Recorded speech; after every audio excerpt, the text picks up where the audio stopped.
The Zeth'kar Empire was good at making weapons, very good, but their newest creation was different from anything they had made before. In a cold white laboratory on their war moon called Krathnox, Chief Engineer Vex'Alan stood looking at his greatest work. Her name was Lyra, and she was Subject X7. Lyra looked like a human woman. She was not tall, just 5 feet 6 inches. Her skin was very pale, almost white, like snow. Her eyes were purple, a strange violet color that no normal human had. On the sides of her head, near her temples, silver metal patterns traced along her skin. These were neural implants connected directly to her brain. But Lyra was not human. Not really. The Zeth'kar had stolen human DNA and mixed it with their own technology. They grew Lyra in an artificial womb, like growing a plant in a lab. They made her stronger than humans, faster than humans, smarter than humans. But the real weapon was not her body. It was her mind. From the moment Lyra opened her eyes for the first time, the Zeth'kar filled her brain with hatred. They showed her videos of human wars, human crimes, human cruelty. Every bad thing humans had ever done, Lyra saw it. Again and again and again. Her first memories were not of love or warmth. They were of human violence and human evil. The scientists programmed her to hate humans completely. But it was not wild, crazy hatred. It was cold hatred, controlled hatred, perfect hatred. "She is ready," Vex'Alan told his commander, the Imperator. "Let me show you." They brought a human prisoner into the test room. He was a simple cargo ship captain, captured during a raid. When Lyra saw him, her body tensed. Every muscle prepared for violence.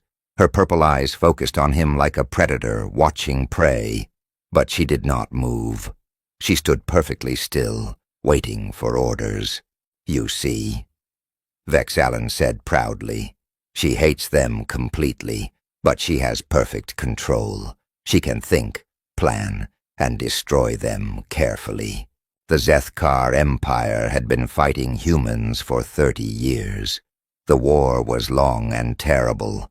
The Zeth'kar had better weapons and better technology, but they could not break the human spirit. Humans were stubborn. They never gave up. They always found new ways to fight back. This made the Imperator angry. He wanted to end the war. He wanted to destroy humanity completely. So he ordered Vex'Alan to create Project Lyra. Lyra was designed to be a special kind of weapon. She looked human. She could talk like a human. She could walk into a human colony, and nobody would know what she really was. She could make friends with humans, learn their secrets, and then destroy them from the inside. She was the perfect infiltrator, the perfect spy, the perfect killer. "When do we send her?" the Imperator asked. His voice was eager. "In 3 days," Vex'Alan answered. "We will put her on a farming colony called Verdant 9. It is a small place with only a few hundred people, easy to destroy. When she succeeds there, we will know the design works. Then we can make more like her. An army of them." Inside her glass containment chamber, Lyra listened to everything they said. Good. She wanted to go. She wanted to do what she was born to do. She wanted to make humans suffer.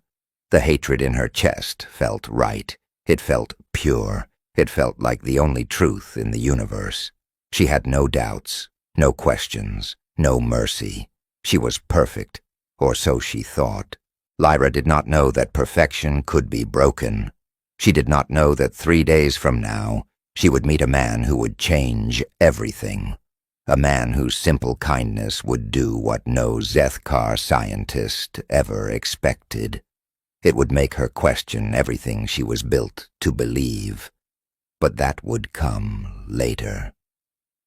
For now, Lyra stood in her chamber, ready for war, her hatred burning bright and cold.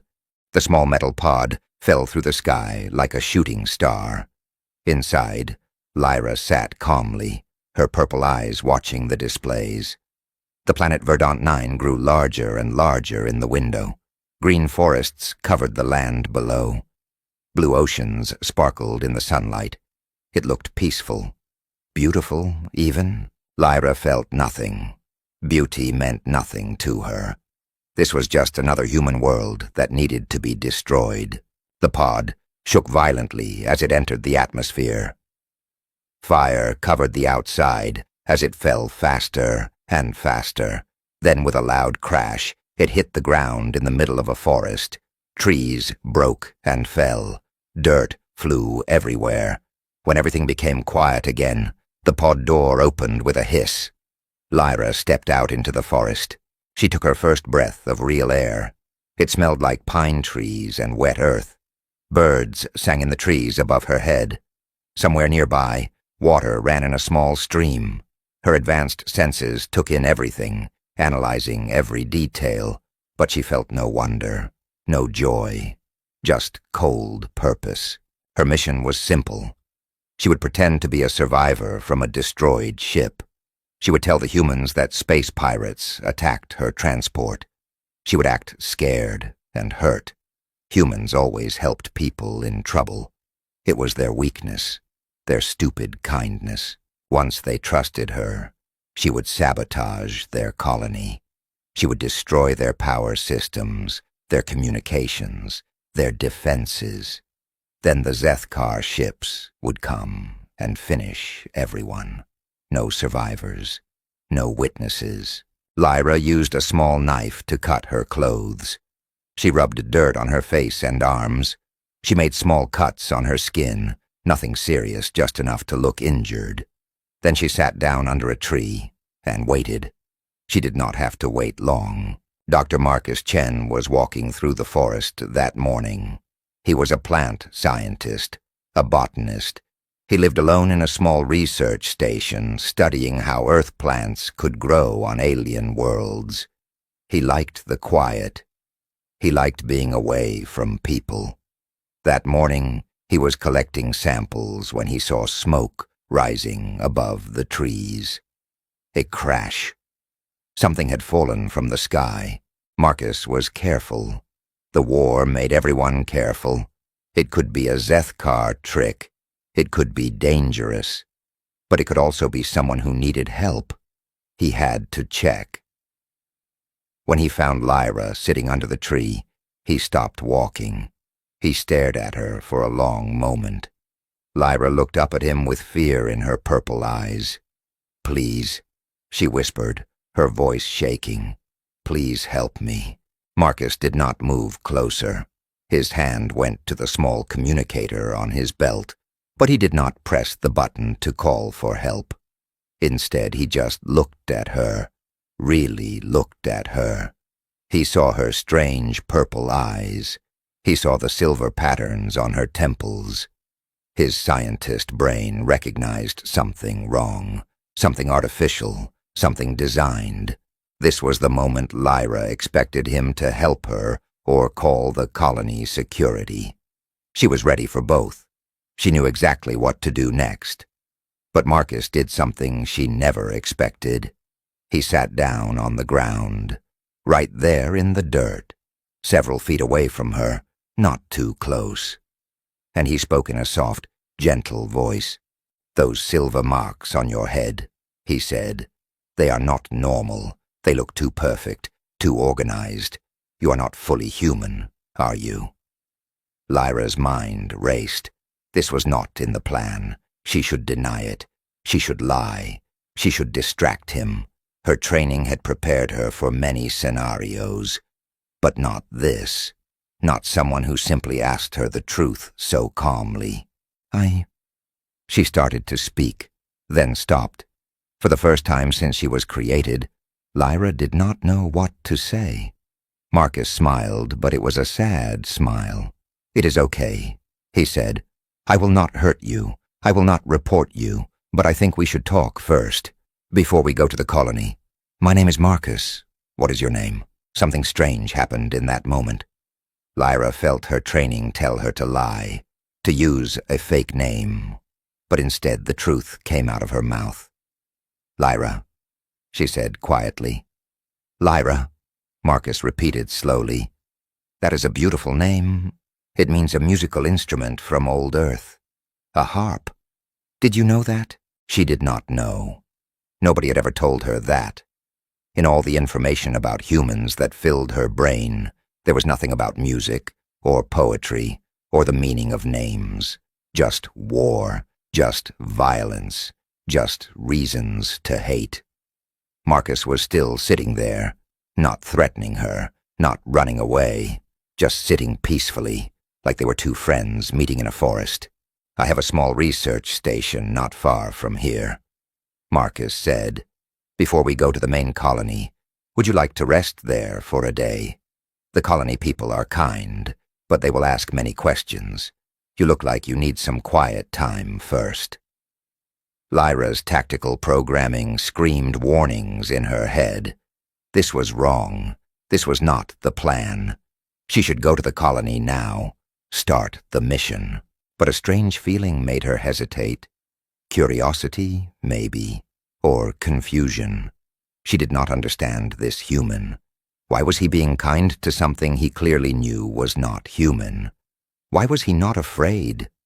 "Okay," Lyra heard herself say, "I will come with you." As she stood up and followed Marcus through the forest, Lyra felt something she had never felt before. A small crack in her certainty. A tiny doubt. It scared her more than any weapon ever could.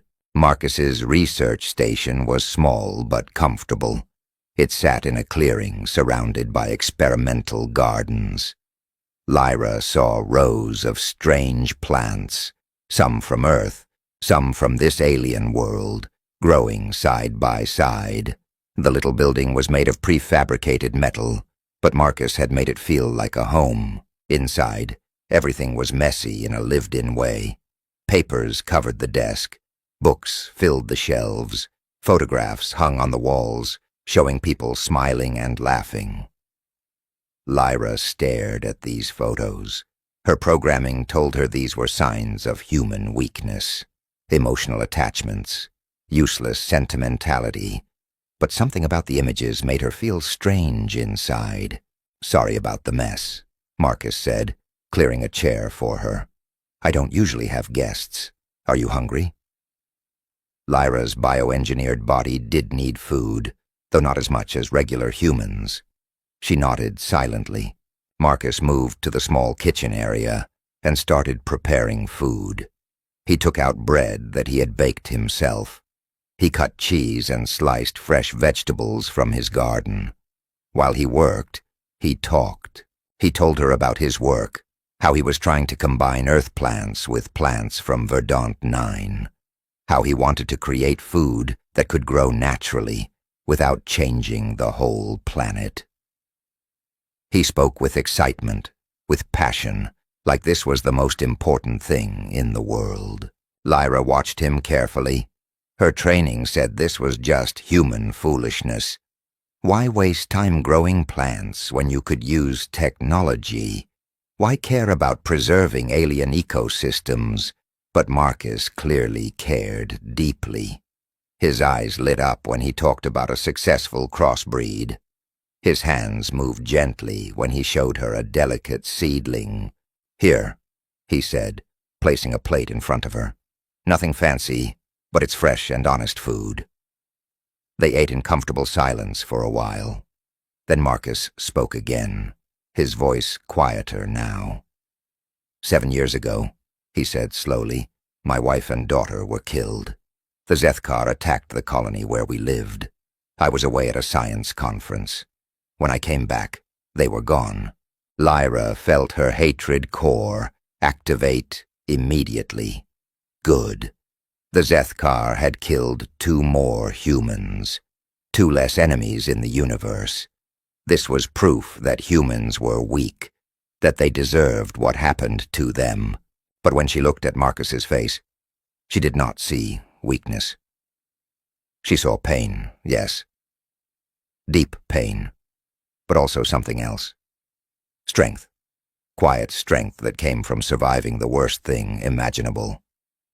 "I'm sorry," Lyra said. The words came out before she could stop them, and she was shocked to realize she meant it. Marcus looked at her with gentle eyes. "Thank you. That's why I came here to this quiet place. I couldn't live in the war anymore. I couldn't keep building things that might hurt others, even to defend ourselves. So I came here to grow life instead of taking it." That night, Lyra lay on the small bed Marcus had prepared for her. She stared at the ceiling, her mind racing.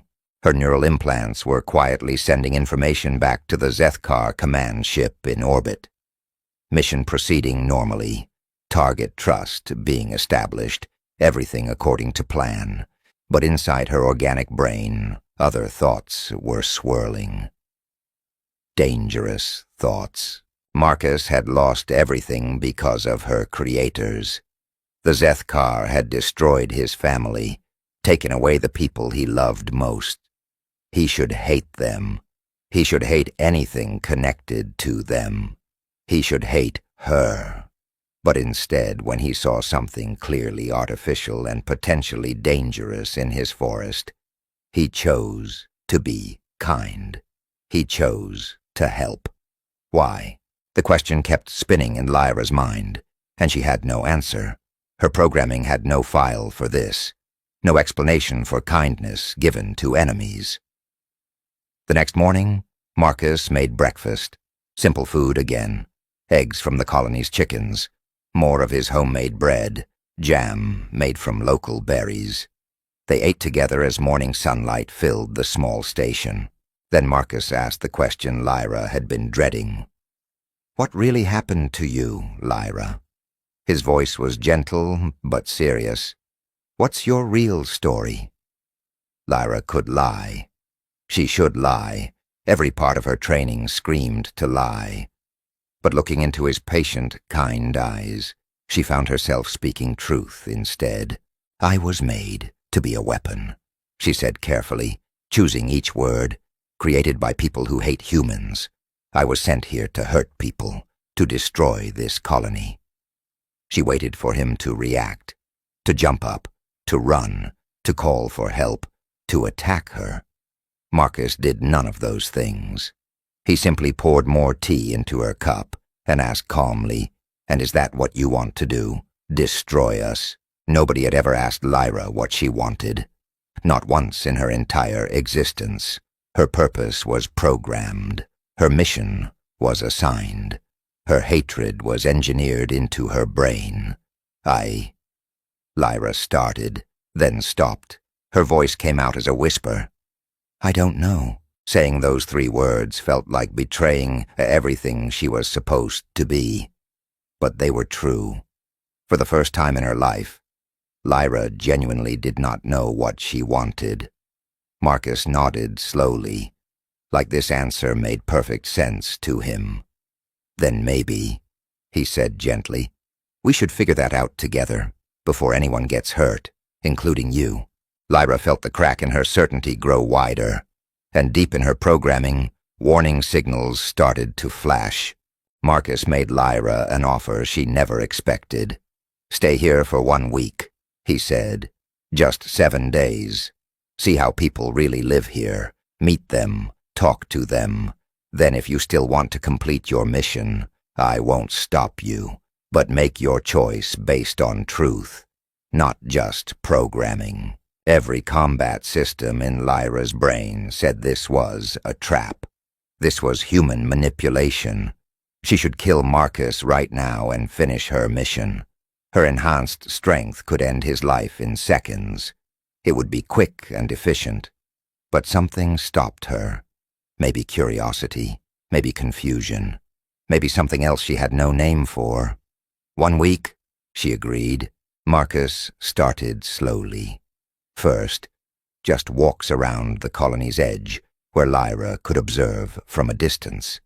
She watched families eating dinner together through windows. She saw children playing games in the parks.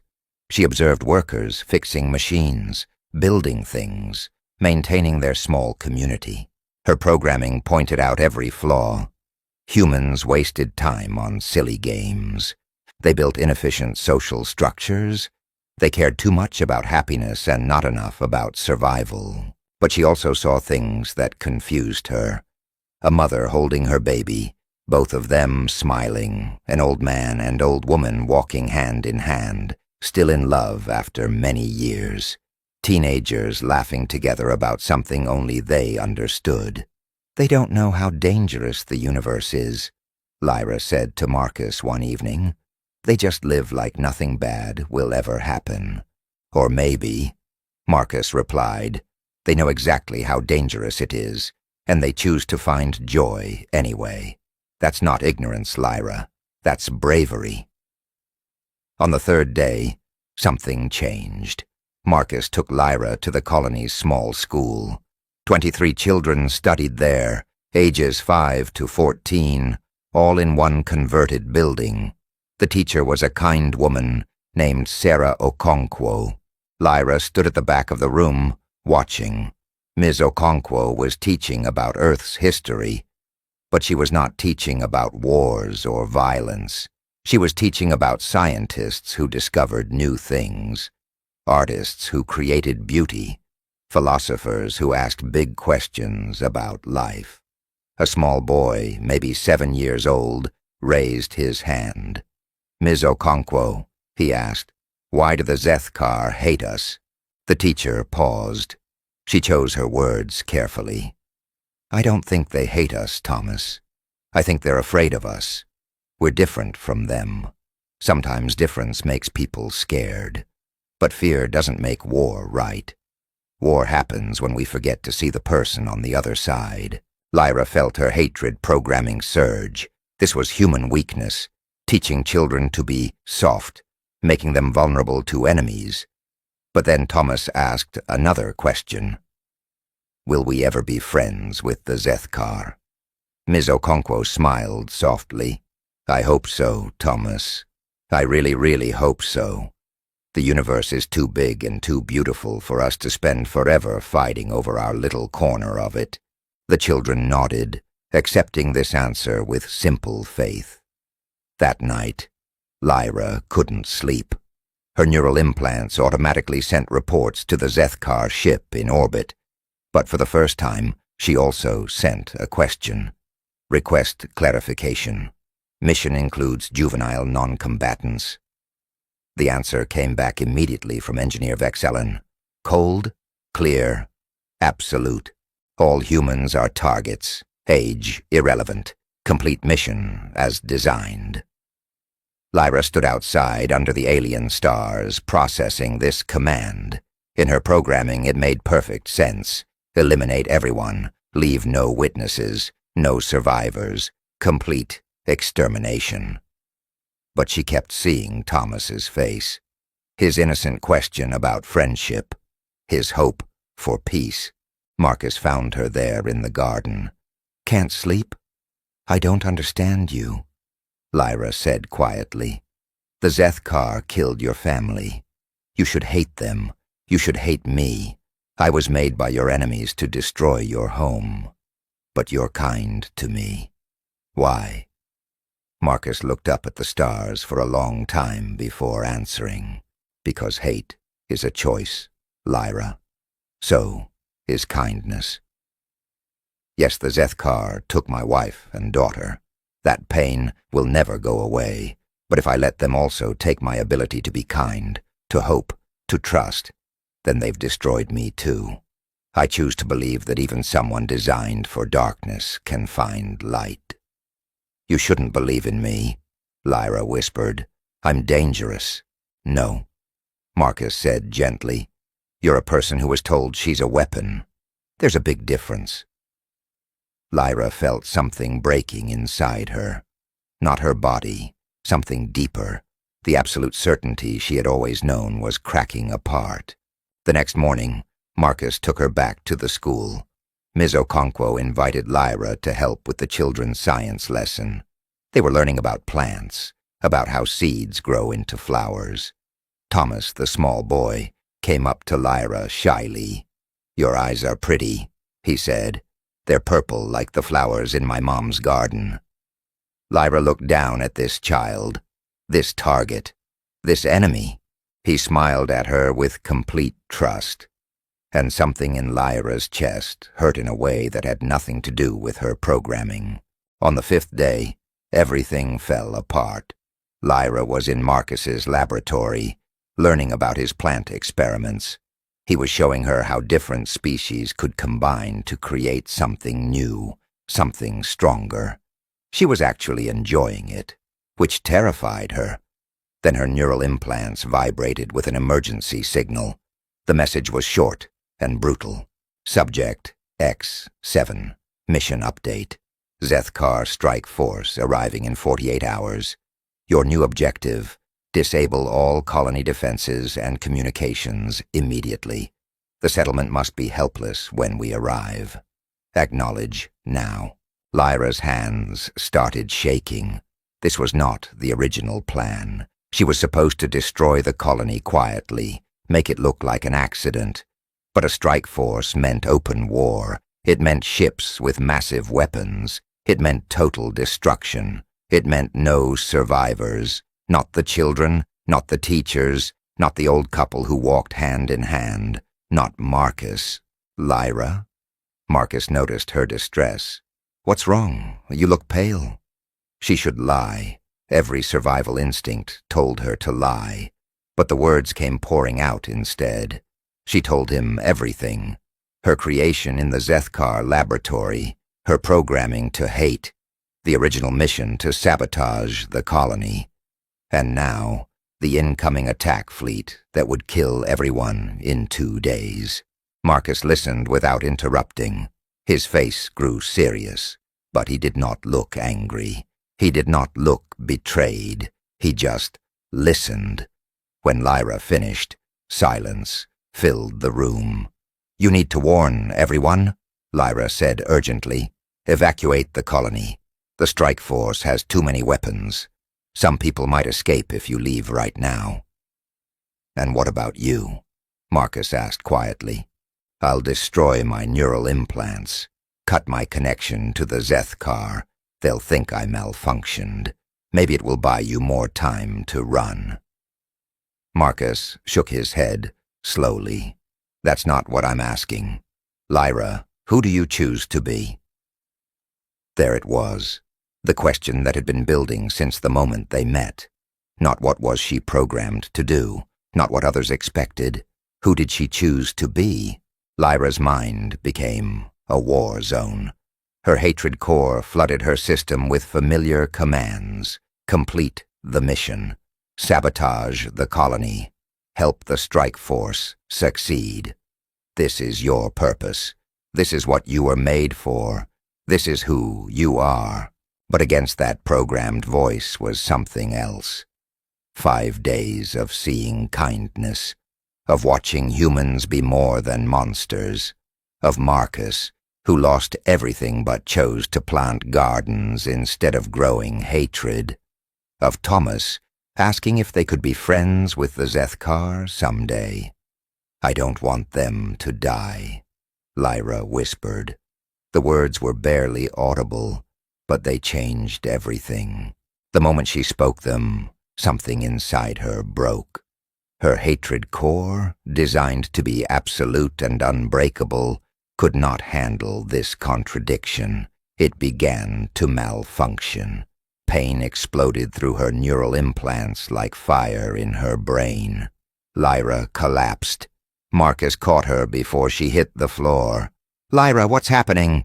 "The programming," she gasped, pain making her voice shake. "It's fighting my choice. My systems weren't designed for this, for me to decide. It's killing me." And it was true. The bioengineered implants were flooding her body with chemicals, trying to force the hatred back, trying to erase her choice. But her human DNA, the organic brain beneath all the technology, was fighting back. The battle between what she was made to be and who she chose to be was tearing her apart from the inside. "Tell me how to fix this," Marcus said desperately. "You can't." Lyra managed through the pain. "Just warn the colony. Save them. That's all that matters." But Marcus did not leave her. He did something that made no logical sense. He held her hand tightly and said, "You're not dying alone. Whatever happens, I'm here with you." In that moment, feeling his hand in hers, Lyra made her final choice. Not as a weapon, not as Subject X7, not as something the Zeth'kar created, as Lyra, as a person, as someone who chose love over hate. She activated her neural implants one last time, but not to sabotage the colony. Instead, she transmitted everything she knew about the strike force, their weapons, their approach patterns, their weaknesses, everything. She sent it all to the colony's defense computer. Then she transmitted it to the nearest Terran Coalition military base. Then, with the last of her strength, she burned out the implants completely. She severed her connection to the Zeth'kar forever. The pain was unlike anything she had ever known. But as darkness took her, Lyra felt something new. Peace. For the first time in her existence, she felt peace. Lyra opened her eyes slowly. Everything felt different, wrong but also right. She was in a white room with soft lights, a medical facility. Her head felt lighter, stranger. She reached up carefully and touched her temples. Bandages covered where the silver implants used to be. The metal patterns were gone. Marcus was sleeping in a chair next to her bed. He looked tired, like he had not slept well in days. When Lyra moved, he woke up immediately. Relief flooded his face.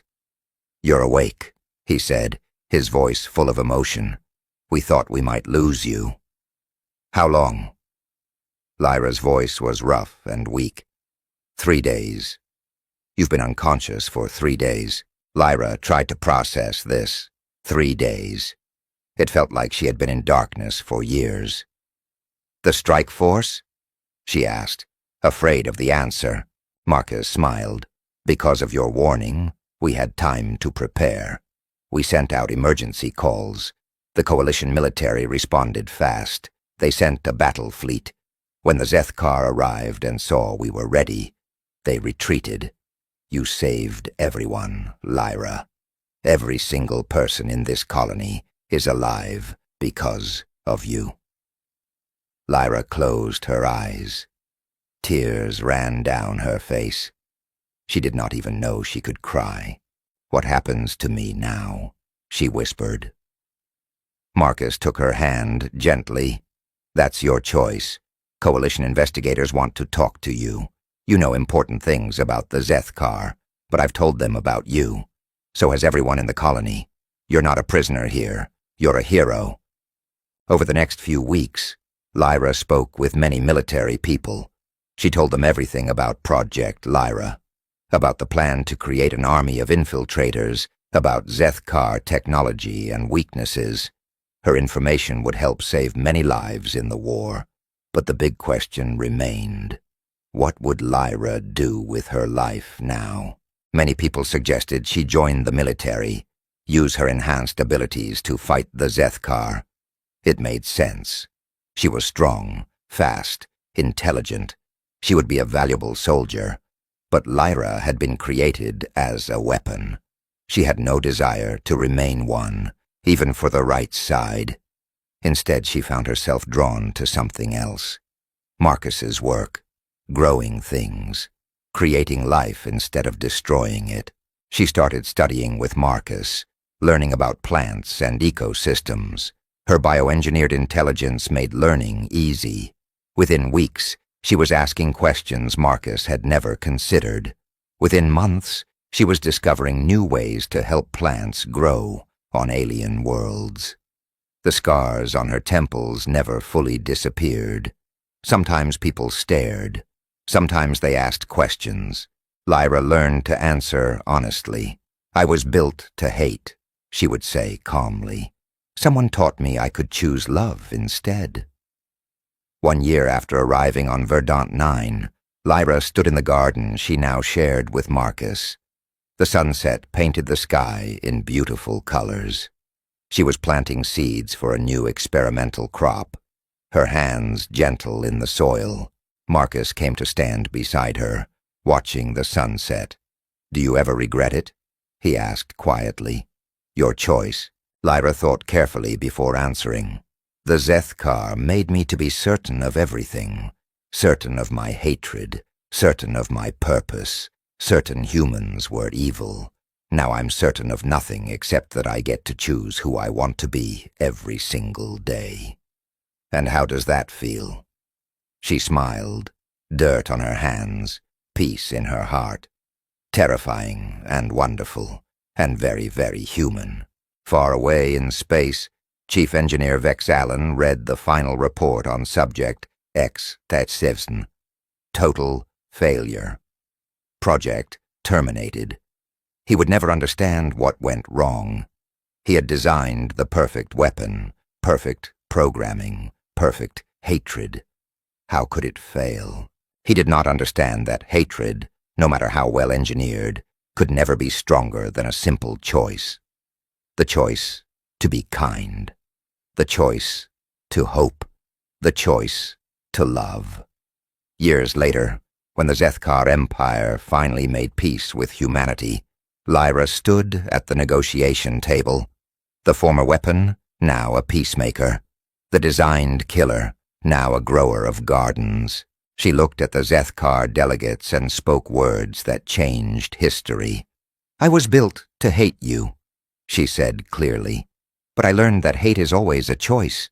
So is forgiveness. Today, I choose forgiveness. I choose to believe that anyone, even those designed for darkness, can find light. Because I did. The war did not end because one side won. It ended because one weapon chose to become a gardener. And that single choice showed two species that peace was stronger than any programming." Marcus stood in the observation gallery, watching Lyra help create peace. Tears filled his eyes. He had come to Verdant 9 to hide from the war, to heal from loss, to grow plants in quiet solitude. Instead, he had helped grow something more important. A human heart inside an alien creation, a garden of compassion where only hatred was supposed to grow. And that garden had changed everything.